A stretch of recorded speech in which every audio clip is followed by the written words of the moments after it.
яке аз рукунҳои давлату миллат ин арҷгузорӣ ба таърихи пурғановати халқии тоҷик, эҳё намудани анъанаҳои некини ёгон ва либоси миллӣ мебошад. Рӯзи гузашта дар маркази вилояти Суғд, шаҳри Хуҷанд, даври шаҳрии фестивали «Атласу Адрас» дар хонамӯзии ба номи Камоли Хуҷандии муассисаи давлатии маҷмӯаи фарҳангию таърихии қалъаи Хуҷанд баргузор гардид.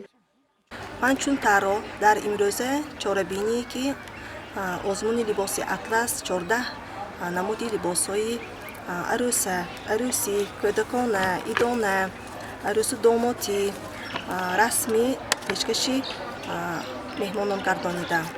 орзу дорам ки дар ин озмун ба комёбиҳои муваффақ гардам.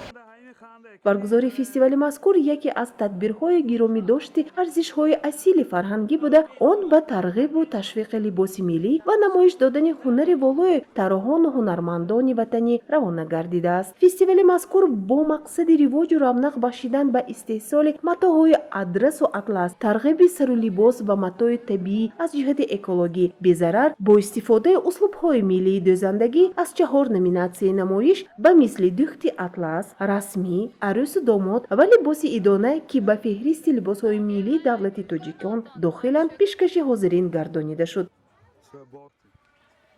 фестивал аз 2 давр иборат буда, дар давраи дуюми иштирокчиёне, ки дар давраи аввал ғолиб дониста шуданд, иштирок хоҳанд варзид. аъзои ҳакамон ба ҳунари дӯзандагӣ, анъанаи либоспӯшии миллӣ, фарҳангӣ истифодаву ба бар намудани матоъи дастибоф эътибори аввалин дараҷа равона намуда, беҳтаринҳоро интихоб ва барои иштирок дар даври ниҳоии фестивал озмун сазовор донистанд.